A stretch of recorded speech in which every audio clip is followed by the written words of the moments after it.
Bonsoir à tous et merci de nous rejoindre pour suivre avec nous cette nouvelle édition de 22h dont elles sont les faits saillants. Lancement d'une vaste opération de contrôle des branchements électriques.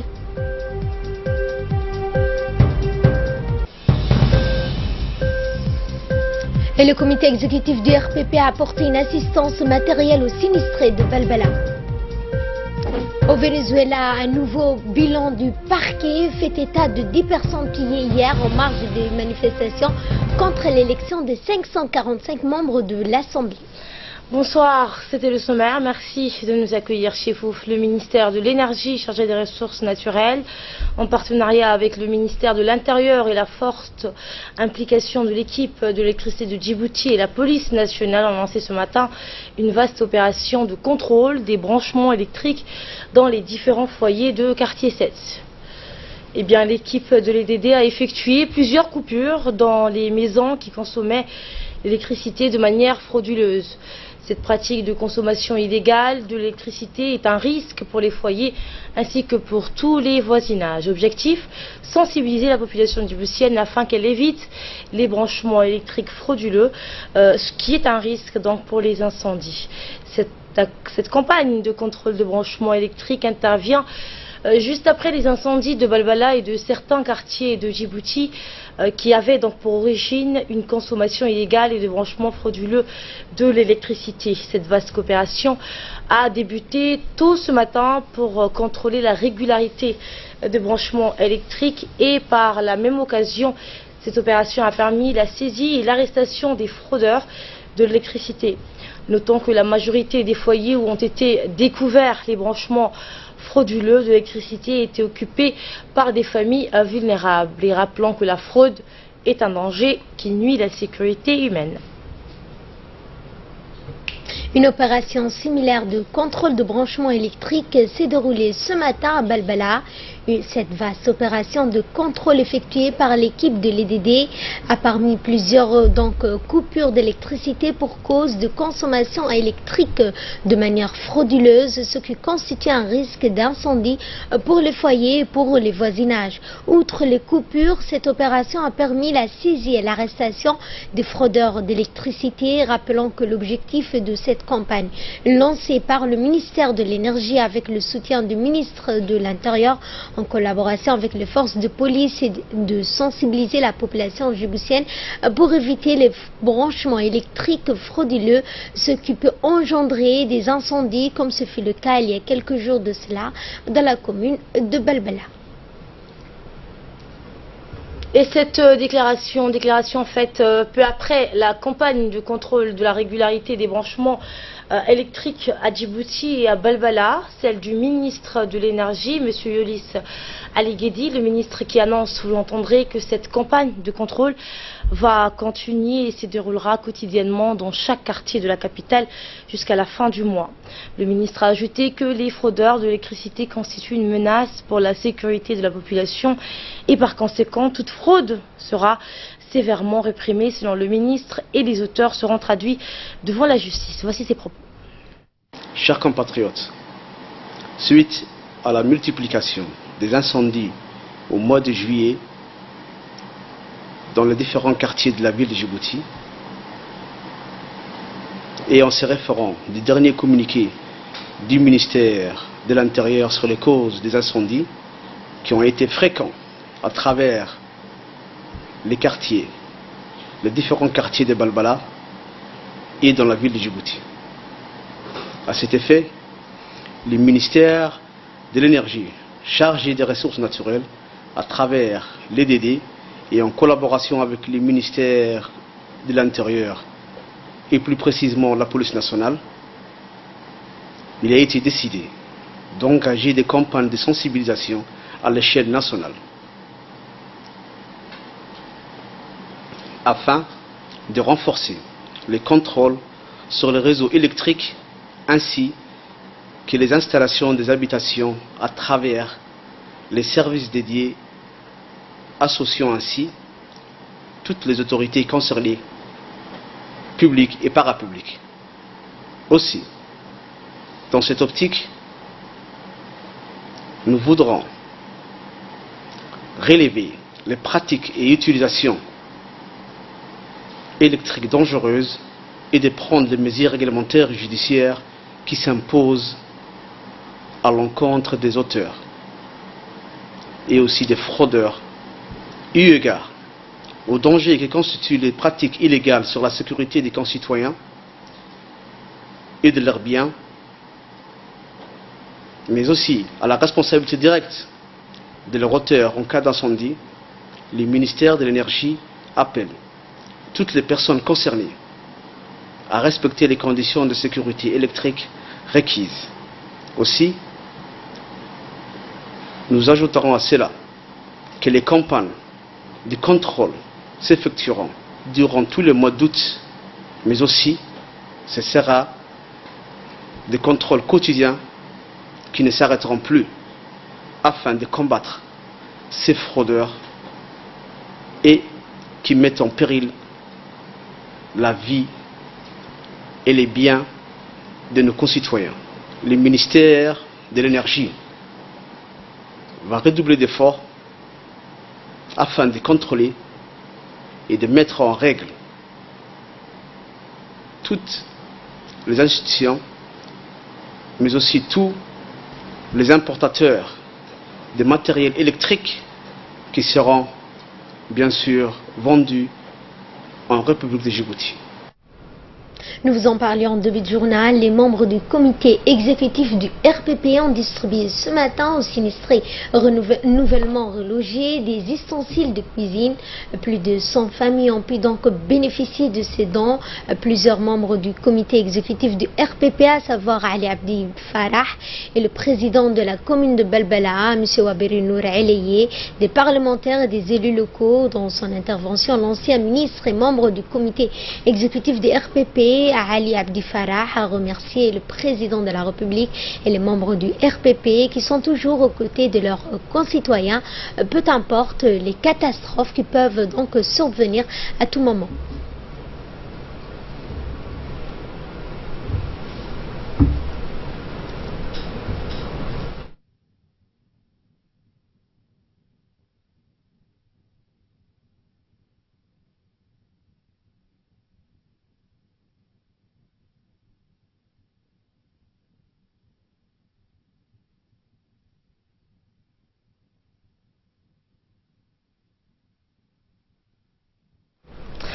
Sans transition, une cérémonie de distribution de vivres aux sinistrés de l'incendie de la commune de Balbala a eu lieu ce matin dans l'école de Balbala 7, lieu qui abrite temporairement les familles ayant tout perdu dans l'incendie. Ce don en provenance du centre commercial Saad, en particulier par son PDG, M. Ousmane Saad, est composé des sacs de riz, de farine, de sucre, du lait et des cartons de pâtes.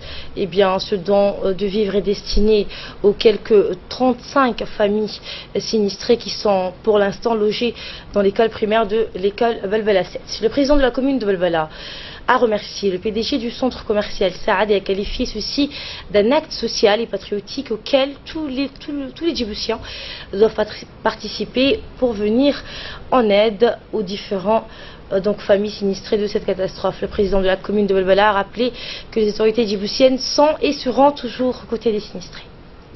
Dans le reste de l'actualité, le ministre de l'Éducation nationale de la formation professionnelle, Mostafa Mohamed Mahmoud, a reçu ce matin les 13 nouveaux inspecteurs de l'éducation nationale qui ont été reçus au concours de l'inspectorat dans l'enseignement moyen et secondaire.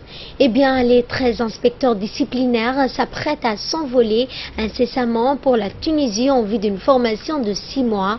Le ministre donc leur a rappelé les attentes qui est les siennes et celles du département par rapport à leur formation et surtout par rapport aux missions dont ils seront investis à l'issue de cette formation en Tunisie, à savoir leur contribution à l'amélioration significative de la qualité des enseignements dans notre pays.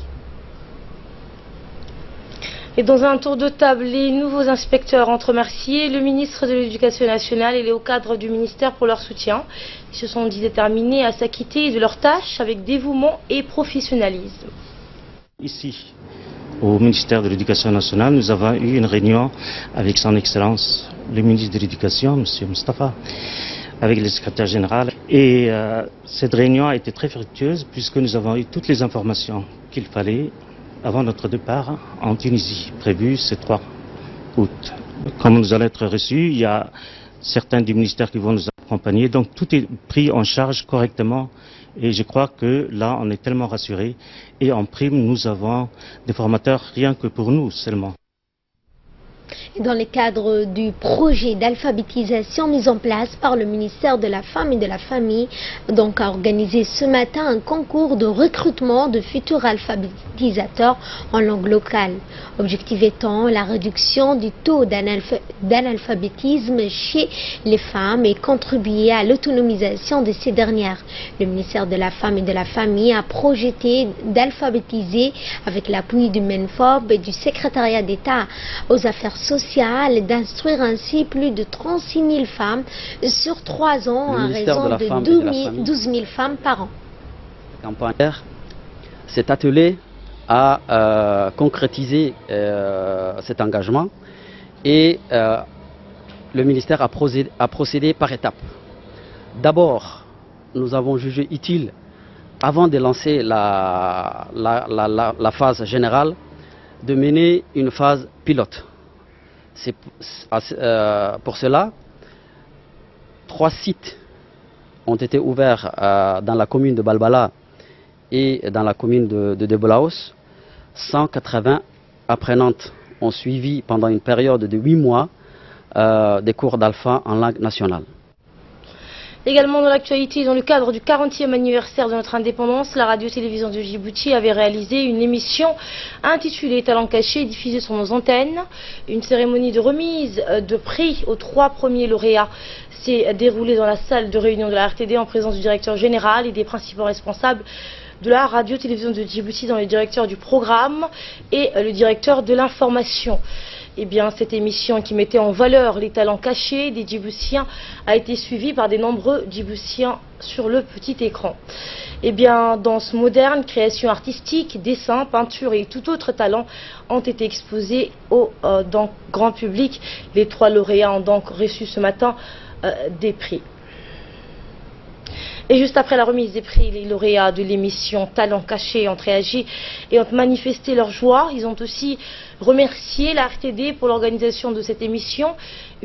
Cette émission a été pour nous, ont-ils dit, une opportunité de montrer aux Djiboutiens nos talents. Et au sport, cette fois, les 8e Jeux de la francophonie se sont achevés hier à Abidjan, la capitale économique ivoirienne, au cours d'une cérémonie qui a réuni plusieurs milliers de personnes dans l'enceinte du village des athlètes et artistes, en présence du vice-président du Premier ministre ivoirien, ainsi que le ministre en charge des Jeux de la francophonie et plusieurs responsables du gouvernement et des ambassadeurs des pays francophones. La cérémonie a duré 2 heures et s'est achevée par le lancer de feux d'artifice.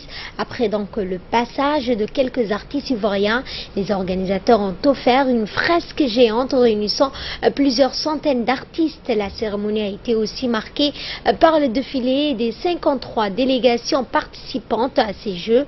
À noter que Djibouti s'est conforté avec une médaille de bronze sur le 5000 mètres, rappelant que les Jeux de la francophonie ont lieu tous les 4 ans, combinés donc des épreuves sportifs et des concours culturels ouverts aux 18-35 ans.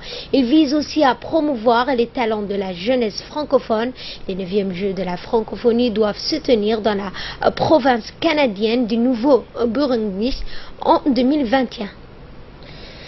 Actualité à présent hors de nos frontières, au Venezuela, un nouveau bilan du parquet fait état de 10 personnes tuées hier en marge des manifestations contre l'élection des 545 membres de cette assemblée qui aura pour mission de réécrire la Constitution, mais dont le mode de désignation est considéré par l'opposition comme inéquitable.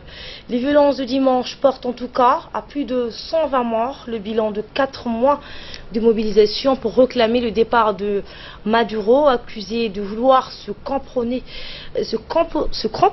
au pouvoir.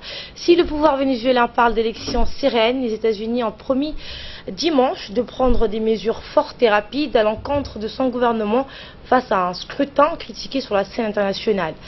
Les États-Unis d'Amérique condamnent cette élection qui met en péril le droit du peuple vénézuélien à s'autodéterminer. C'est ce qu'a déclaré Ilter Noer, le porte-parole du département d'État, qui a assuré que son pays continuera à prendre des mesures fortes et rapides contre le Venezuela. Et pour terminer en Russie, Vladimir Poutine a annoncé hier le renvoi de 755 diplomates américains en représailles aux sanctions votées par le Congrès américain contre la Russie pour son ingérence présumée lors de la dernière présidentielle.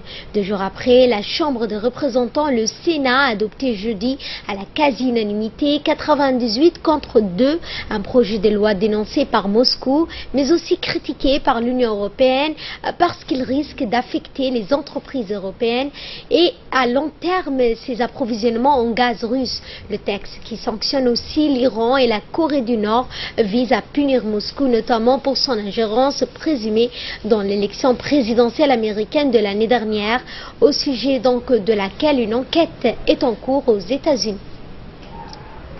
Fin de ce journal, merci à vous de nous avoir suivis, excellente soirée à toutes et à tous.